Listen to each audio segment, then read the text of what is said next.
আমরা যত পাবলিক প্লেসেসে যাই আমরা চাই যেন ওইটা ওয়াইফাই নেটওয়ার্কে আন্ডারে থাকে অ্যান্ড ওয়াইফাইটা যেন ওপেন নেটওয়ার্ক থাকে।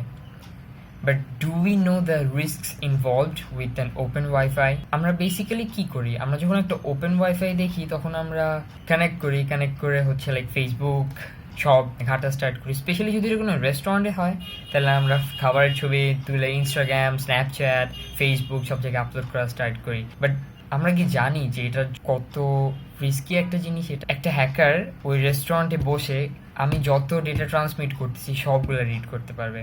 Let me tell you how. First of all, we'll have to know যে ওয়াইফাই কীভাবে কাজ করে। ওয়াইফাই হচ্ছে একটা ইলেকট্রোম্যাগনেটিক ওয়েভ যার সাথে তোমার ডেটাটা প্যাকেট সাইজে ট্রান্সমিট করা হয়। প্যাকেট সাইজে ট্রান্সমিট মানে কি? আমাদের কিন্তু ডেটাসটা ওয়ানস অ্যান্ড জিরোজ, অ্যাকচুয়ালি বাইনারিতে এক এক করে পাঠাইতে পারবে না। তখন কি করে? প্যাকেট করা হয়, অনেকগুলো ডেটা নিয়ে একসাথে একটা প্যাকেট করে সেন্ড করা হয়। এখন এই প্যাকেটগুলো যখন সেন্ড করা হয় রাউটার কিন্তু জানে না যে তুমি কোথায় আছো, তোমার ডিভাইসটা কোথায় আছে। সো কি করে? ওর চারদিকে ডেটাটা সেন্ড করতে থাকে, তোমার ডিভাইসটা খালি ওই ডেটাটা ডিকোড করতে পারবে। But there is a mode in some WiFi adapters, ওটাকে বলে প্রমিসকিউয়াস মোড। সো প্রমিসকিউয়াস মোডটা কি করে? সব ডেটা প্যাকেটসগুলো রিসিভ করে যদি ওপেন ওয়াইফাই হয় তাহলে তো সাথে সাথে ডিকোড করে ফেলতেছে। ডিকোড করে তুমি এক্স্যাক্টলি যা সেন্ড করছো সব দেখতে পারবে। এখন এইটা করার জন্য তোমাকে একটা লিনাক্সের স্পেশাল ডিস্ট্রো লাগে, অ্যান্ড কালি লিনাক্সে ওয়্যারশার্ক নামে একটা অ্যাপ্লিকেশন আছে, ওটা দিয়ে করতে পারবা।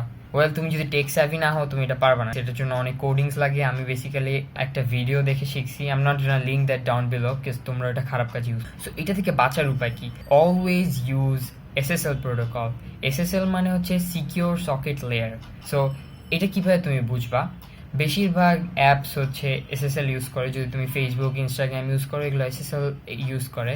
আর যদি তুমি ব্রাউজারে দেখতে চাও তাহলে ব্রাউজারে দেখো এখানে একটা লক আইকনের পরে সিকিউর লেখা আছে, তাহলে এটা একটা এসএসএল। আর নাহলে HTTPS লেখা থাকলে বুঝবা এটা এসএসএল প্রোটোকল ইউজ করতেছে।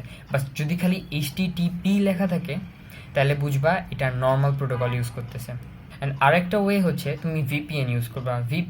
পেইড ভিপিএন ইউজ করা সবচেয়ে ভালো, বাট এখন ফ্রি ভিপিএনও পাওয়া যায়। বাট তুমি যদি পেইড ভিপিএন চাও তুমি পার ইয়ারে জাস্ট $60 মধ্যে একটা অনেক ভালো ভিপিএন সার্ভিস পাবা, which translates in just $5 per month. So it's really cheap. Well, এটা সবচেয়ে ভালো ওয়ে হচ্ছে ফোনটা নাও, পাওয়ার বাটনটা ক্লিক করো আর পকেটে ঢুকাও। বিকজ একটা রেস্টুরেন্টে তুমি কেন যাও? তুমি খাওয়া দাওয়া করতে যাও, না হলে তোমার ফ্রেন্ডদের সাথে হ্যাং আউট করতে যাও। So just hang out. তোমার ফোনের কি দরকার? ইফ ইউ ওয়ান্ট তুমি খালি পিকচার্স নিবা ফোন দিয়ে। So stop using the internet. You just need to communicate with people, like communicate in real life.